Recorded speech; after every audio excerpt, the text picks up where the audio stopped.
Assalamualaikum warahmatullahi wabarakatuh. Salam sejahtera untuk kita semua. Apa kabarnya rekan-rekan mahasiswa-mahasiswi Universitas Dian Nusantara? Kita berjumpa kembali di mata kuliah pemasaran internasional di pertemuan yang ke-13. Tidak terasa kita sudah memasuki pertemuan yang ke-13. Mudah-mudahan Allah Subhanahu wa taala Tuhan Yang Maha Esa memberikan kita keberkahan kesehatan sehingga kita bisa menyelesaikan mata kuliah ini dengan sukses dan lancar. Rekan-rekan semuanya, sebelum kita mulai proses belajar mengajar ini, alangkah baiknya sama-sama kita berdoa agar proses belajar mengajar ini berjalan dengan sukses dan lancar. Berdoa menurut keyakinan dan kepercayaan masing-masing. Berdoa dimulai.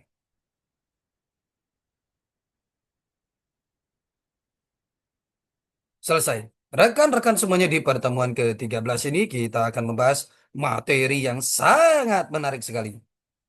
Saya share materinya di pertemuan ke-13. Kita akan membahas materi mengenai strategi komunikasi pemasaran global. Ini adalah materi yang sangat menarik sekali. Strategi komunikasi pemasaran global.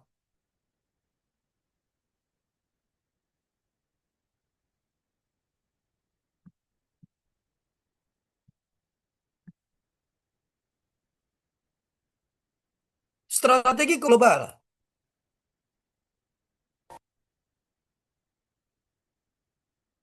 Apa itu strategi komunikasi pemasaran global? Memahami konsep harga global, menjelaskan faktor-faktor penentu strategi harga, menyajikan pendekatan umum dalam penetapan harga global. Pengantar strategi harga global, definisi harga global, pentingnya harga dalam strategi internasional. Faktor-faktor penentu harga global, biaya produksi dan logistik, pajak, bea masuk, subsidi, kompetisi pasar, nilai tukar dan regulasi lokal. Strategi penetapan harga global, penetapan harga standar, standar standar di pricing, penetapan harga differential pricing, hybrid campuran. Skimming versus penetration pricing, definisi dan perbandingan kapan digunakan. Strategi transfer pricing, definisi, tujuan dan resiko, contoh perusahaan multinasional. Strategi gray market pricing, definisi, dampak terhadap brand dan keuntungan. Strategi dumping dan legalitasnya, apa itu dumping? Resiko hukum dan persaingan tidak sehat. Faktor-faktor lokal dalam penetapan harga di konsumen, budaya lokal, dan juga sikap terhadap produk-produk asing. Strategi penyesuaian harga, diskon lokal, promosi dan bundling, dan strategi harga musiman. Contoh kasus IKEA. Strategi harga di pasar Asia versus Eropa. Alasan dibalik penyesuaian harga. Contoh kasus McDonald. Perbedaan harga dan menu. Adaptasi terhadap preferensi lokal. Tantangan dalam penetapan harga global, fluktuasi nilai tukar, inflasi, isu etika, dan harga, dan keadilan harga.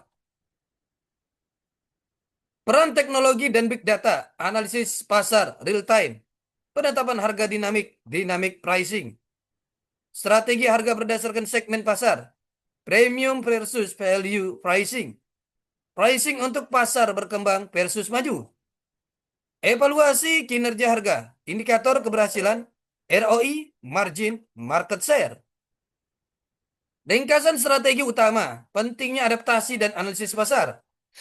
Rekomendasi praktis, lakukan riset pasar lokal. Sesuaikan strategi harga sesuai kondisi pasar, gunakan data untuk keputusan real time. Memahami strategi merek global, menjelaskan pendekatan pengelolaan produk multinasional, mengulas studi kasus merek global. Dasar strategi merek global, definisi strategi merek global, Strategi membangun identitas merek yang konsisten di berbagai negara. Merek global versus merek lokal. Merek global, konsistensi global. Merek lokal, adaptasi lokal. Manfaat strategi merek global, efisiensi biaya, pengakuan merek, dan skala ekonomi. Tantangan atau challenge strategi global. Adanya perbedaan budaya atau culture, hukum lokal yang harus ditaati, dan preferensi dari konsumen itu sendiri. Faktor-faktor keberhasilan merek global. Konsistensi merek, relevansi lokal, dan inovasi produk. Strategi branding global ada standarisasi versus adaptasi. Hybrid branding. Strategi positioning global mengkomunikasikan nilai yang universal. Citra merek global. Studi kasus Nike dan Coca-Cola. Nike brand lifestyle, Coca-Cola keseragaman rasa dan visual. Strategi produk global. Pengertian strategi produk global menjual produk yang seragam di berbagai alasan-alasan dibaliknya globalisasi produk-produk. Yang pertama adalah skala produksi. Yang kedua efisiensi distribusi. Dan yang ketiga adalah daya saing global. Itu adalah 3 alasan globalisasi produk. Standarisasi produk. Pertama mengurangi biaya atau efisiensi. Yang kedua memperkuat citra merek atau brand. Adaptasi produk menyesuaikan dengan selera lokal. Contoh, rasa makanan, kemasan. Model strategi produk, matriks standarisasi versus adaptasi. Siklus hidup produk global, pengenalan, pertumbuhan, kedewasaan, penurunan. Studi kasus McDonald adaptasi menu lokal di setiap negara. Mengelola produk-produk multinasional. Definisi produk multinasional, produk yang dikembangkan dan dijual di berbagai negara. Strategi portofolio produk, diversifikasi produk, manajemen siklus hidup. Koordinasi global komunikasi lintas divisi, standar manajemen yang seragam. Sinergi global dan skala ekonomi, efisiensi biaya produksi, dan distribusi. Penyesuaian budaya lokal, contoh desain, bahasa, fitur produk. R&D global versus lokal, inovasi terpusat dan versus inovasi lokal. Contoh Unilever, VNG, manajemen produk berbasis regional. Strategi peluncuran global, peluncuran simultan atau bertahap.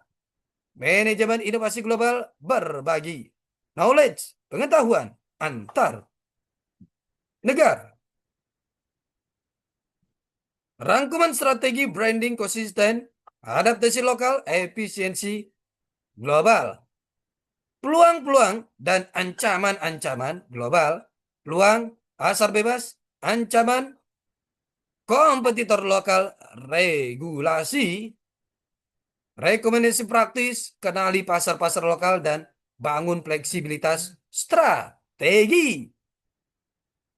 Pasar dan pembeli global dengan bahasan kerjasama ekonomi dan pengaturan perdagangan, kerjasama ekonomi regional, karakteristik pasar regional, pemasaran di negara sedang berkembang, pembeli global, rencana pemasaran global, sistem informasi dan riset pemasaran global, tinjauan sistem informasi pemasaran, riset pemasaran global, isu terkini dalam riset pemasaran global, pendekatan terpadu untuk pengumpulan informasi. Segmentasi, sasaran dan pemosisian, segmenting, targeting and positioning. Segmentasi pasar global, menetapkan sasaran global, menentukan posisi produk di pasar global. Pembeli dan pasar global negara-negara, negara-negara industri kaya 1974, 1993, 1994, 2003. Kita lihat di sini ada penurunan. Negara-negara berkembang, Asia Timur, Asia Selatan, Amerika Latin, Eropa Timur, Sub-Sahara Afrika, Timur Tengah, dan Afrika Utara. Pembeli dan pasar global, kita lihat dari tahun 1997, 1998, A, 1998, B, China, Hong Kong, Indonesia, Jepang, Korea, Malaysia, Filipina, Singapura, Taiwan, Thailand, Amerika Serikat. kerjasama ekonomi dan pengaturan perdagangan, tingkatan integrasi ekonomi internasional, wilayah perdagangan bebas, free trade area, keseragaman paiman, pabean, custom union, pasar bersama, common market, uni ekonomi, economic union, WTO dan GATT. Kerjasama ekonomi regional, APEC, Asia Pasifik, Economy Cooperation, NAFTA, North America Free Trade Agreement, Central America Common Market, kelompok Andean, Bolivia, Colombia, Ecuador, Peru, dan Venezuela. Certain Common Market, Argentina, Brazil, Paraguay, dan Uruguay. Caribbean Community and Common Market, ASEAN, Association of Southeast Asian Nation, Uni Eropa, dikenal dengan masyarakat Eropa, Central European Free Trade Association, Cooperation Council for the Arab State of the Gulf, Economic Community of West African State, South African Development Coordination Conference. Kerjasama ekonomi regional, Eropa Barat, Eropa Timur dan Tengah, Amerika Utara, Asia Pasifik, Jepang, Singapura, India, Oseania, Amerika Latin, Timur Tengah, Afrika. Strategi pemasaran para masyarakat Eropa. Perubahan berdampak pada strategi, ancaman pada perencanaan pemasaran, dan pilihan strategi manajemen. Rekan-rekan semuanya, ini adalah pertemuan kita yang ke-13. Kita akan berjumpa di pertemuan-pertemuan selanjutnya. Tetap semangat belajar untuk mencapai kesuksesan. Salam sehat selalu. Assalamualaikum warahmatullahi wabarakatuh.